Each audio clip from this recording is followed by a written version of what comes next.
Hey guys, TGKS Productions. This video is going to be another guide video on the latest legendary bounty added to Red Dead Online, Yukon Nik.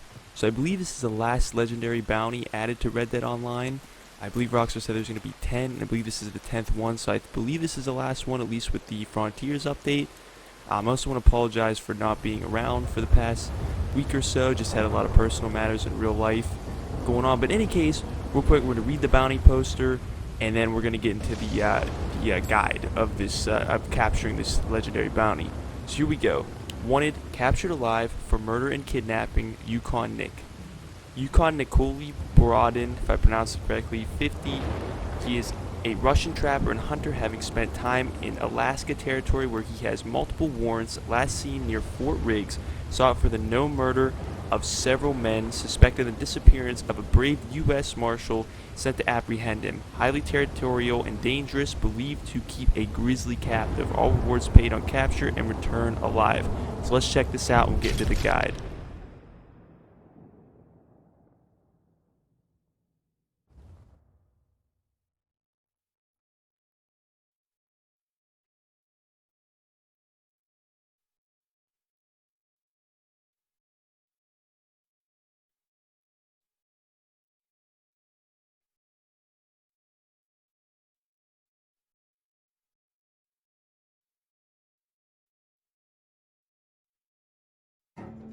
Bear baiting Yukon Nik. Why shit.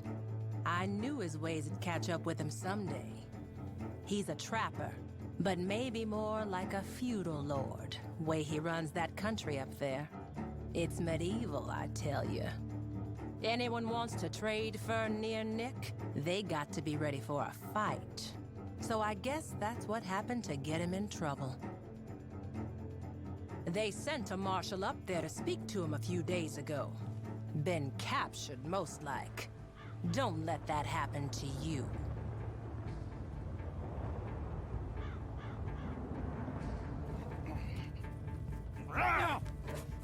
Usually, Marshal, it's dogs who fight my bears. Shit, but no you. I make a special case. We'll be fine. But first, we drink. Come on!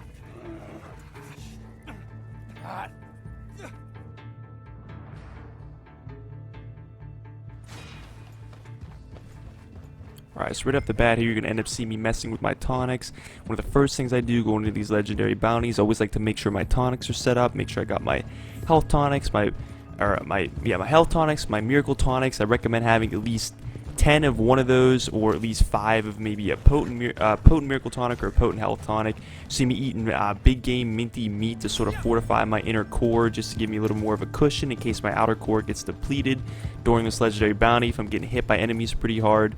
So definitely recommend those things. You're going to see right here, I'm going to pause the map sort of show you where I'm at, but basically coming up to Fort Riggs, I like to come sort of where these groupings of trees are, and again, I'm almost in the forest a little bit, where these groupings of trees are, and I'm going to show you on the map basically where I'm at. But what I like to do here first is, I really don't approach this stealthily. You can try to go about this stealthily, really don't recommend it, but you'll see here right off the bat that there's one guy that I perform a stealth kill on. Other than that, I do not worry about going about this stealthily. But you'll see here, basically, I have one of my melee axes out, and you'll see sort of the bush that I'm coming up to the left.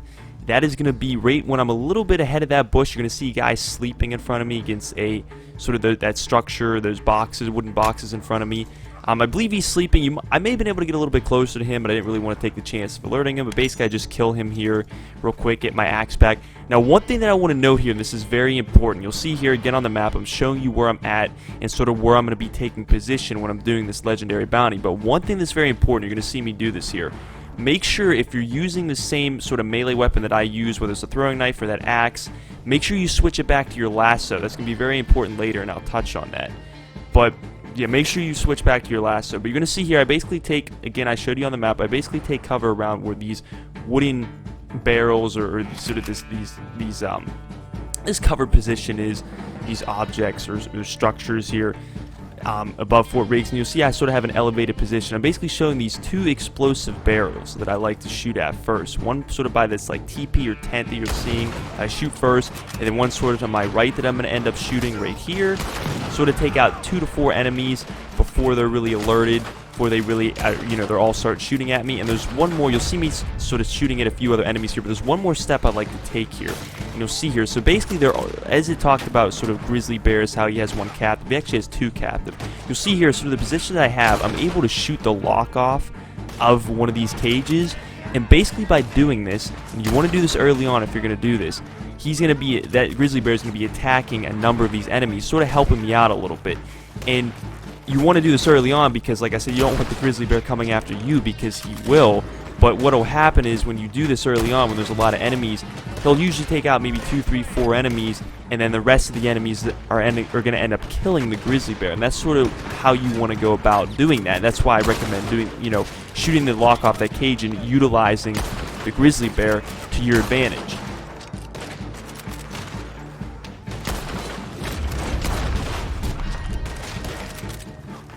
So basically after go through those steps that I showed you, for the most part you just want to stay up in this position. You really don't want to move around that much. Just pretty much pick off the enemies like I am here. Again, you have an elevated position, so you have an advantage over your enemies. There's going to be some more explosive barrels around that you can shoot and sort of take out some other enemies. Also be careful. I actually died on difficulty 1 because when I was moving around I was in cover around an explosive barrel, an enemy shot it, and I ended up getting killed. So also be careful of those as well. They can also be used against you in a sense. But like I said, for the most part, you want to stay here. Take a tonic if you need to. You'll see me. I'm going to end up moving down here. In this position, you really aren't. You might have an enemy or 2 or a dog rush up on you. That's where the shotgun will come in. But you're not going to get overrun by enemies. It's not going to be anything, ridiculous. So for the most part, you're pretty safe in that position. You're going to see another grizzly bear to the left of me in a cage. Really don't recommend unlocking that cage for the most part. I really just utilize the grizzly bear that I showed you in the beginning. I'll just leave that one in the cage. But you'll see here, basically, after, I have about maybe 3 or 4 enemies at most left, I move down, take a few out. Like I said, you might have some dogs to take out. I think there's like 2 or 3 dogs in this legendary bounty you have to kill. And, again, you can ignore the bears. And like I said, for the most part, I'm just killing this last enemy here. And then you're going to see I'm going to trigger a cutscene. And then after we go through that, I'm going to explain the rest of the guide.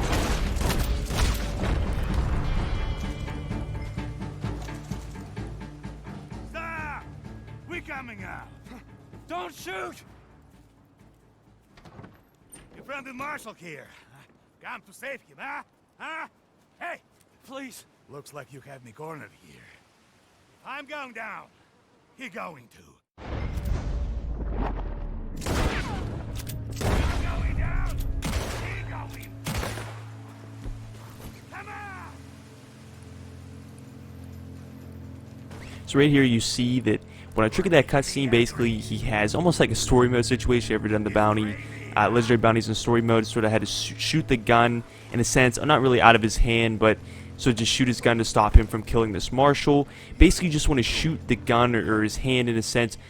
Basically until he falls down. It's going to show a critical X marker, which would insinuate that he would die, but he really doesn't die. If you just go up, it'll just give you the option to hog tie him, and he'll end up surviving, which is great. So just basically shoot his gun until he falls over. And then after that, you want to just pretty much take cover in this house here, because you're going to have incoming enemies. What you want to do is you want to basically pick him up and then put him back down, because as soon as you pick him up, there's going to be enemies incoming. So you don't want to obviously be trying to escape with him. You are going to probably end up getting killed. He'll probably end up getting killed, or both, whatever. So you obviously want to take out these enemies before you try to, take him back to jail. But basically, just kind of move from door to door in this sort of this structure in the middle of Fort Riggs, and just sort of take out the rest of these enemies that are, coming in. The other thing I want to mention here is in the case that maybe he doesn't fall over from a critical wound, in a sense, that's sort of what happened to me or what I showed in my difficulty 5. You may have to run up on, in case he does shoot the marshal, you're going to have to obviously charge him with the lasso. That's sort of why I recommend that you have the lasso back out, because that actually happened to me, I believe, in difficulty 3, and I ended up getting killed because I didn't have my lasso out and I didn't want to kill him. So he ended up shooting me with his sawed-off shotgun, which obviously going to do a lot of damage up close. So make sure you have that lasso, sort of like I explained earlier. If you end up using that axe or that tomahawk that I used earlier to stealth kill that guy, make sure you have your lasso back out and ready to go, So in case that situation happens when you go to take down this Yukon Nick, you know, you're not going to end up getting, you know, your head blown off like I did, you know, in you know, when trying to, you know, take him down. So make sure you're careful of that. So for the most part, once you take out those oncoming enemies, after you basically hog-tie this Yukon Nick, basically for the most part you're done. You'll see here, I don't even know why it was in slow motion there, I'm still trying to figure that out, but you'll see here, one thing that may happen to you is when you're sort of carrying him out of the fort, you may have about another 5 to 8 enemies coming in on horseback. Nothing too difficult, you know, nothing that's, you know, going to probably really cause you to die. You know, if you have a tonic or 2, you'll be fine. You obviously can go back and take cover in the fort, but definitely drop him and basically just deal with these enemies that are coming in. Like I said, you probably have about 5 to 8, and then after you deal with these enemies, I recommend spawning the bounty hunter wagon in. Personally, I did not have any pursuers on this legendary bounty, although I know with other cases, like with the Seesaw Tucker legendary bounty, for whatever reason, I didn't have pursuers and other people did, so I definitely recommend taking the bounty wagon if you have it. So pretty much once you take out these enemies on horseback, if they come in on you, or if they, you know, I think with a few difficulties they didn't respond to me, or didn't come in, and then on this difficulty and a couple other ones they did, so I don't know, this might be sort of a maybe situation. These enemies might come in on horseback, but you know, if they do, take them out and then spawn the bounty hunter wagon, and if you have it, and then from that point you're pretty much done. It's not that difficult of a bounty mission if you know what you're doing. So see here real quick, I'm just basically picking him up and put him in the back of the bounty wagon, and I'm going to deliver him to the Strawberry Jail. Not too far of a drive, but not really too long, not too short of a drive. Pretty much an average ride to Strawberry, but pretty much from that point, you're done. Like I said, this isn't too difficult of a legendary bounty. I personally, when I saw the introduction for this, I thought this was going to be a lot like the Wolfman with the grizzly bears and the dogs. And personally, after going through all these legendary bounties, I think the Wolfman was probably the most difficult one to complete solo, in my personal opinion. This definitely was not as bad as that. This was a fairly easy legendary bounty. You're going to see here, I'm going to deliver him, and then I'm going to go over the totals that I received for all 5 difficulties of this legendary bounty. Throw him in the cell downstairs and we'll get to settling up. Go on. There. Good old-fashioned blood money.